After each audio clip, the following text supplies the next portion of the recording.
Bonjour, ici Clément Koulibaly, j'espère que vous allez bien. Quel est le prix de l'élévation? Quel est le prix de l'élévation? Souvent, lorsqu'on parle de l'élévation ou qu'on dit que Dieu va élever une personne, on pense consciemment ou inconsciemment qu'elle va sortir de la pauvreté, qu'elle va devenir riche, qu'elle va obtenir des marchés, etc., etc. Mais est-ce le véritable sens selon le Seigneur? Voyons ce que la parole de Dieu dit à ce sujet. En Ésaïe 53:12, voici ce que le Seigneur déclare. C'est pourquoi je lui donnerai sa part avec les grands. Il partagera le butin avec les puissants, parce qu'il s'est livré lui-même à la mort et qu'il a été mis au nombre des malfaiteurs, parce qu'il a porté les péchés de beaucoup d'hommes et qu'il a intercédé pour les coupables. Dans sa prophétie, Ésaïe nous parle de ce qu'allait faire et de ce qu'allait vivre le Seigneur Jésus pour le salut de toute l'humanité.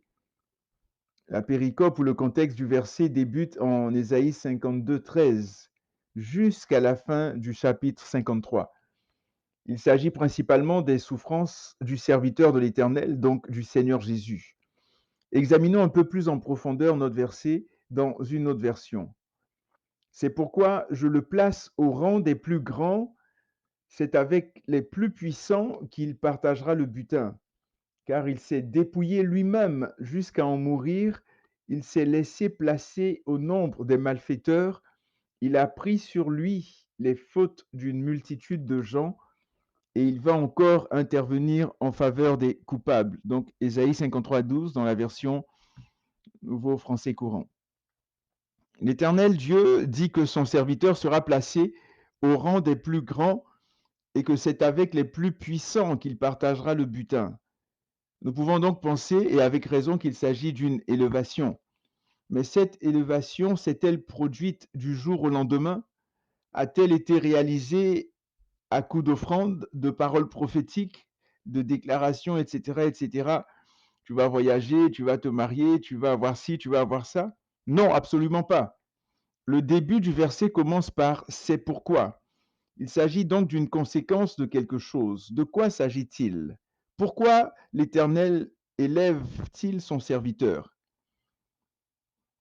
On va voir 4 éléments ici. Premièrement, il s'est livré lui-même à la mort. Donc le Seigneur Jésus s'est livré lui-même à la mort. Deuxièmement, il a été compté parmi les coupables. Troisièmement, il a porté le péché de beaucoup, de toute l'humanité. Et quatrièmement, il a intercédé pour les coupables. Vous voyez, afin d'être élevés, sommes-nous prêts à passer par les mêmes étapes, je dirais par les mêmes épreuves? À cause de notre foi en Jésus, sommes-nous prêts à mourir? Sommes-nous prêts à être critiqués, insultés, calomniés, traités injustement? Sommes-nous prêts à prier, à intercéder, à bénir ceux qui nous persécutent? Si nous répondons non à une ou à plusieurs de ces questions, fléchissons les genoux et demandons au Saint-Esprit de nous venir en aide afin d'arriver à la stature des chrétiens cités dans le chapitre 11 de l'Épître aux Hébreux, surtout dans les jours, les mois, les années à venir. En voici un bref aperçu. Donc en Hébreux 11, 35 à 38, nous lisons ceci. Des femmes recouvrèrent leur mort par la résurrection, d'autres furent livrées au tourment et n'acceptèrent point de délivrance afin d'obtenir quoi? Une meilleure résurrection. Verset 36, d'autres subirent les moqueries et le fouet, les chaînes et la prison.